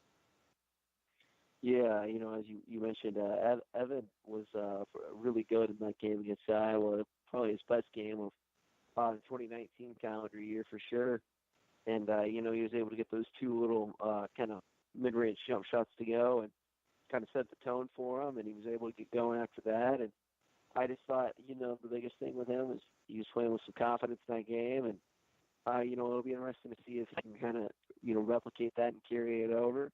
Because, I thought that was a really nice performance. And, Indiana's going to be up for a very big challenge in the front court against Ethan Happ on Tuesday night. He's a terrific player. Probably the Big Ten Player of the Year, honestly. Numbers the guy averages is insane. The big thing with him this year is, he's able to put the ball on the deck and just create like no other, which for a guy his size to be able to dribble and pass like that is pretty rare. And for me, that's probably my Player of the Year right there in Ethan Happ. Well, we'll certainly get an opportunity to see him and his wares tomorrow night as he brings the rest of the Wisconsin Badgers in to Assembly Hall. Wisconsin, a team Indiana has had great difficulty with during the Tom Crean era. It's kind of weird because during that time, Indiana could barely beat. As a matter of fact, I think they went, I forget how many games they went in a row losing to Wisconsin, which is ironic because prior to that, Indiana had lost maybe a couple times to them over the course of 25 years. It's just funny how fortunes can change quickly. But tomorrow night, that will be the case. Indiana taking on Wisconsin. Another opportunity to get a solid win. The funny thing is, another funny thing, Drew, is you keep hearing people talking about the tournament and this and that, and now they're saying that Indiana is probably out of the NCAA tournament. When is the last time, if ever, I've ever heard anyone say a 13-14 team is probably out of the NCAA tournament? It's crazy. I know. I was looking at that, what was it, Friday, I want to say, and saw Joe Lenardi tweet that Indiana wasn't in the first 4 out and the next 4 out, but they were right outside of the group of 8 teams. And I was sitting there kind of, surprised by that. But I think the new system for, weighing team's resume is more favorable to, Power 5 teams because it's going to reward you for, being battle tested. And, Indiana does have some pretty bad losses, but if you look at their resume, they do have some pretty good wins, and I think that's why. Yeah, they've been given an abundance of opportunities for good wins this year, too, because the Big Ten Conference is such a tough juggernaut, top to bottom. It is the toughest conference in the country, without a doubt. And so, therefore, that gives you opportunities almost night in, night out to get a quality win, which they had an opportunity to get a quality win over Iowa on the road. You've got a tournament team in Wisconsin coming in. You've got a Michigan State team about to come in. And so you have nothing but opportunities here. But unfortunately, this team is struggling to meet those opportunities thus far. But we'll see what they can do against Wisconsin. Yeah, they were. I feel like they were a few, bounces of the ball away from probably beating Purdue and Iowa, picking up two quality wins there. Unless Jordan Bohannon hits that wild three to tie it up, Indiana probably leaves Carver Hawkeye with a win. And then against Purdue, you're sitting there with a chance to win the game. Some free throws don't go in, and that tip in by Harms, and you lose that game. And Indiana's right there right now, and I think the big thing for them is just figuring out how to close these things out and win games. Yep, the IHSA tournament starts this week. Boys basketball tournament, sectional play begins. What are some of the games this week that you're looking forward to seeing the results of? I think a game that I'm looking forward to, or the two games I'm looking forward to, aren't necessarily guarantees to happen. There's, Brown that has to be played first. Obviously Cathedral has to get past Lawrence North. But I'd be very interested to see Cathedral Lawrence Central if that does happen. And then the winner of that game versus potentially Lawrence Central, I would be very interested to see that. That sectional is about as good as it gets and loaded with talent. So obviously anything can happen, but that's a sectional I have my eyes on just purely because I'm enjoy seeing that many good teams in the same sectional and seeing that much competition. And, the other sectional I'm really looking forward to seeing if you get this matchup would be potentially Castle versus Wrights down in the Evansville North sectional. You have Christian Lander playing at a really high level right now, and to see him play against Alex Hemingway, who's going to Clemson, I think will be a very interesting matchup. And I think it'll be interesting to see how Wrights plays them after I don't think the first meeting is as big of a deal there because at the beginning of the year teams are so different. At this time of year teams start to really find their own. I think that's the case with this Wrights team. Being a young team, they've kind of start to play better. And I think it'll be interesting to see what happens if those two teams play each other. And and the thing is, there's just so many compelling matchups across the state of Indiana and sectionals, and I think that's the beauty of the state tournament. It gives you some beautiful matchups, and it's win or go home, and anybody can beat anybody on any given day. And I think that's what makes it so special. Yeah, we talked about this with you last week, the abundance of talent in the southern part of the state this year. I mean, a ton of great players. You just mentioned Christian Lander and Alex Hemingway at Wrights and Castle, and you've got the New Albany, Floyd Central, Jeffersonville, Silver Creek in southern Indiana with Kobe Barnes and Trey Kaufman and just a ton of good high school basketball players this year. Lots of great games that can be coming up. Yeah, there is. Also, you see the Trey Kaufman. You look at his sectional Friday night if Brownstown is able to beat Charlestown. You'd have a rematch or regular season game that Silver Creek lost to Brownstown Central. And I think that would be another interesting matchup to see if Silver Creek's able to bounce back or if Brownstown's able to, kind of replicate their results in the regular season. Yeah, and they're looking forward to it. The sectional play begins tomorrow night. What's the biggest first-round game that you know of? That's a tough one. Well, because I'm trying to think of who, because it kind of goes into the conversation we had earlier in regards to seeding. I just hate to see two big-time teams get drawn in play a stinking first-round sectional game. Yeah, I want to say off the top of my head, two of the bigger games I can think of would be Cathedral Lawrence North and Evansville Milwaukee versus Heritage Hills. I feel like those are two of the bigger matchups. Just not looking at anything right now. Off the cuff, I would say those are the two biggest matchups. Well, it starts in earnest tomorrow night. Play starts around the state for some early games. Or is it Tuesday or Wednesday the first game? You have Tuesday. A lot of those games will start at 5:30 to 6. You got double games, and then you have those regular sectionals where you have multiple first-round games that you have to bleed over to Wednesday and have games there as well. Absolutely. Well, Drew Davis, I appreciate you joining us from Peaks.com, sir. Thank you very much. We look forward to talking to you at the end of the week. We'll see how Indiana can handle the Wisconsin Badgers tomorrow night. Oh, no problem, man. I look forward to talking to you then. Sounds good. Drew Davis from Peaks.com joining us. Thank you very much. We appreciate you, brother. Brought to you by Reynolds Family Dentistry, serving Hoosier families for over 30 years. Let Doctors Jay and Roger Reynolds take care of your family needs. Appreciate our good friends, Jay and Roger. Coming up next on the program, we've got Don Fisher. If you got any comments, questions, shoot them in on the text line, 812-269-6367. Let's keep it here for a couple minutes, Jim. What's that? Keep it here for a couple minutes. Yeah, I planned on it. Okay. Wasn't going anywhere. Okay, cool. Don will be joining us in the next segment. And, last week you could tell the frustration of the season has even spilled over to Don. I mean, he's very invested in his team, and he's with them all a lot and travels with them. And he's been doing this for 46 years. So, yeah, there's an investment in not only the team, the university. So it matters to him, trust me. It's not just a job. Did you hear the rumor about Archie heading into the post-conference the other night? Nope.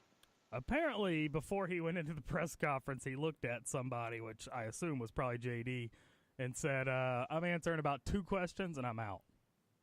What do you make of that?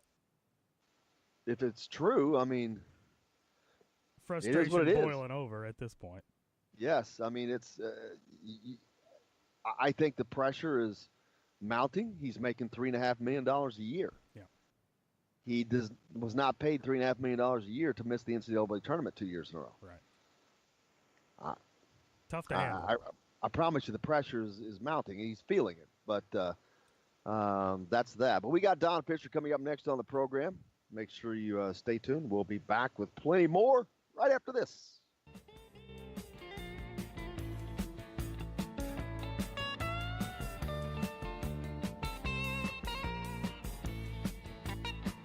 Hello, everybody. Jim Coyle from Indiana Sports Beat. When I'm not covering the Hoosiers, you can find me at Bubba's 33 in Clarksville, located on the northeast corner of I-65 at Veterans Parkway.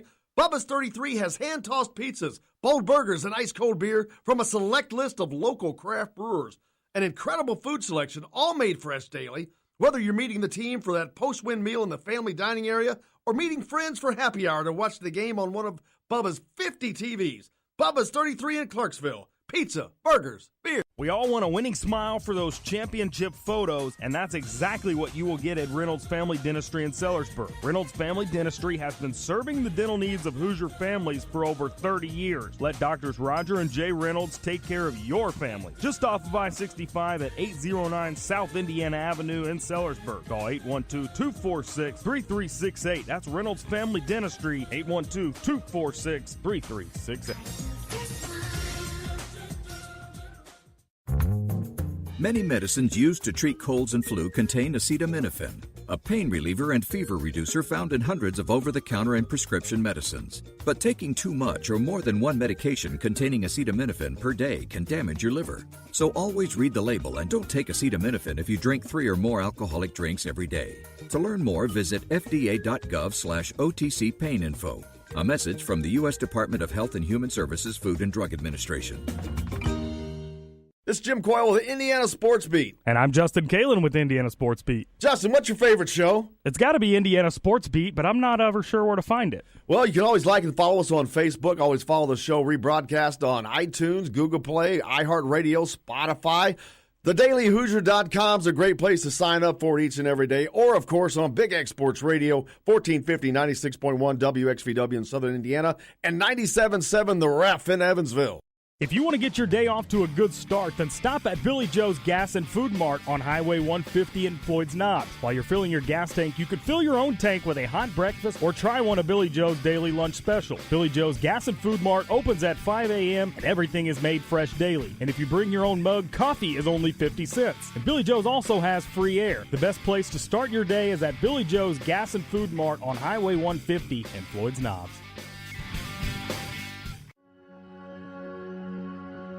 All across the country, people are coming together to speed up what we can learn about health. The All of Us Research Program is calling on 1 million people to join us as we try to change the future of health. For your family, for future generations, for all of us. Visit joinallofus.org and find out how you can become one in a million.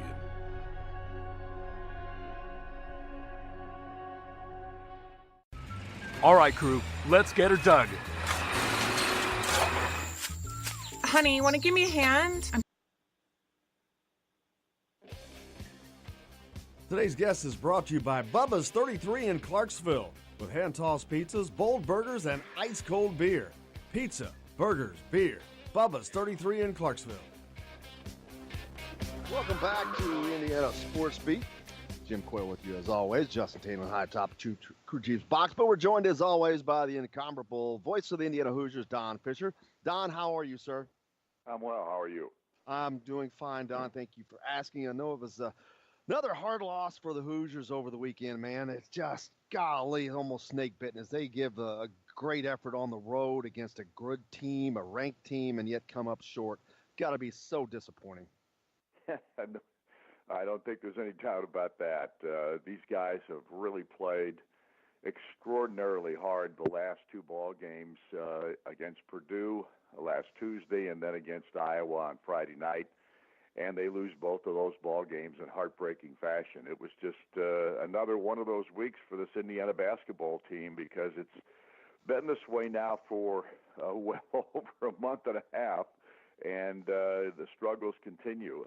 A ball club that now has lost 12 of 13, and it's just been so difficult for this team to find a way to get it done. And it's heartbreaking in the sense that the effort level that they've given has just been spectacular, in my opinion. Obviously, the Minnesota game was an anomaly in that context. They did not play well. I'd say there are two games this year, Jim, that have really bugged me, and that was because of the effort level and that type of thing. And, of course, Nebraska was the first of those two, and then the Minnesota ball game the other. And yet we have seen this team come back and fight like crazy. We saw them play a game like they did this week in both contests against Purdue and Iowa, against Michigan State, and they were able to win that ball game in overtime. The last week, however, they were not able to win either one of those contests. And the culprit continues to be the shooting aspect of it. They just don't shoot it well enough, and it doesn't matter how well they play. The shooting aspect of it continues to be a big factor for this team. Their struggles to knock down outside shots, their inability to hit free throws sometimes, and without question, just making shots, period, has been a big struggle for this basketball team. And I don't know what the answer is other than to just continue to perform, to go out there and practice like crazy and work on it. But right now, they don't have the kind of shooting that it takes to get over the hump in this situation, and that's been their biggest issue. Yeah, the ironic thing is this team is so close to being a great team. They're barely losing against a good team like Iowa, but they've got guys going 0 for 3, 1 for 4, 1 for 5 while doing that. So they're so close. If they just start getting some shots to fall, whether it's this year or next year, but they're that close game in and game out, it seems. It is so disappointing for those guys, especially when they do give the effort needed. Well, and a perfect example of it is a guy like Al Durham, who has been playing quite well this year, shooting the ball very well most of the season. In the last 2 ball games against Purdue, he was 1 of 8. Against Iowa, he was 0 for 3. It's that kind of year for this ball club. It's those kinds of things that continue to crop up, and every single game now becomes such a major struggle in the sense of being able to find a way to get it done. They found ways to get it done back in December against some very good teams and against teams that weren't all that great. They struggled, and they were able to find ways to come out with a victory. In this situation, it doesn't seem that they get any relief whatsoever from those situations. And obviously, a guy like Jordan Bohannon, who has beaten Indiana twice this year, and I say he has beaten Indiana twice, not just the Hawkeyes, but him. He's been so spectacular with his three-point shooting in tough situations, and in all of them, especially the end of both ball games against the Hawkeyes this year, Bohannon, with guys in his face, has been able to somehow find a way to knock down these shots. And he had 4 of those kinds of threes in the game against the Hawkeyes this past Friday. He was able to find a way to get the ball in the hole from three-point range on 4 different occasions. One of those threes came at the end in the final minute of play to get the ball game tied. And then, of course, he had 3 more of those threes, again, all contested in the overtime period that just took the game right out of Indiana's hands. So you've got to give them credit. They did what they had to do, and they had a guy that was just able to find a way to get those shots to go down. On the other side of it, Indiana has not been able to get that part of it done. Yeah, I was talking about that earlier, and that brings that point into perfect view. Is Indiana does not have a guy like that, because he was hitting shots with guys hanging on him, and I'm like, golly, you can't do much about that. But when you have that, you have a lot, and so that's great for Iowa. But one of the true bright spots for Indiana in that game was Evan Fitzner. Evan has not played great of late, but in only 14 minutes, he chips in 11 points off the bench. So hopefully that can continue as they finish this season. Yeah, he had all 11 of his points in the first half of that ball game. He got some obvious he started the contest, at least from when he went into the ball game, he knocked down 2 mid-range jump shots, and that was critical. And he also had a lay-in in that segment. And then he got a little confidence in the sense that he was not afraid to take the 3. And I'm not saying that he was ever afraid to take the 3, but you just never – I think he doubted that he was going to make it a lot of the time. And he did knock down a 3 in this ball game as well. He didn't get as much of an opportunity to play in the second half, but, again, part of that was due to the personnel that was on the floor and the way the ball game was being played at that point. But – like I said, and like you said, the fact that Evan Fitzner was able to be a bright spot in this particular contest and bring about some scoring, not just from outside, but even in mid-range areas, that's a critical thing for this basketball team. And guys have to step up at this point in the season. If this struggle is going to end, and obviously we thought it was going to end sometime back, it has not. If it's going to end, these kids have to continue to fight like they did in these last 2 ball games. They're going to have to find a way to get some shots to go down. And if they do that and they can end up winning a couple of ball games here at the end of the regular season to kind of close this thing out, you never know what could happen from a confidence standpoint. You get into the Big Ten tournament, all these kinds of things can happen as a positive. Unfortunately, right now, it doesn't feel that way for the fan base because this has been such a struggle this season. Yeah, one stat that really jumped off at me, both teams made 26 field goals on 63 and 62 shots, almost identical. But from the assist standpoint, Indiana with 10 and Iowa 18. Much more sharing of the ball offensively, much more cohesive, and I think that made a little bit of a difference for the Hawkeyes. Well, no question. And let's face it, this ball club, too, and I want to say this, and I don't mean this to be a negative, but they're not getting any calls. It's that simple. I don't know, did you guys have a chance to review or look at replays of the ball that we thought came off of Tyler Cook and went out of bounds? I didn't see it past the game. I thought instantly that it was Indiana's ball because when a defender's swiping down and the ball goes in the opposite direction away from him, like, how's that off on him? Exactly. It was just physics. I mean, to me, it was purely physics. I mean, his hand's coming straight down. The ball goes straight out at a 90-degree angle. That's not possible. And so I don't get that. I don't know how that's possible that call could be made that way after a review. I mean, it is just. And that's the part that really kills you is when they have the ability to review it. Right. I mean, it wasn't like they just made the call and then lived with it. They went and reviewed it, and then they acted like we can't overturn it because it's not conclusive. Well, I don't know how more conclusive it could be from a physics standpoint. If the ball goes into an opposite direction after somebody touches it, it's off the person that it went off of. I mean, it to me, it boggles my mind. And then for the officials to swallow their whistle when Juwan gets the rebound on the last shot, and two guys are hanging on him, holding on to him so he can't even go up, that's a foul.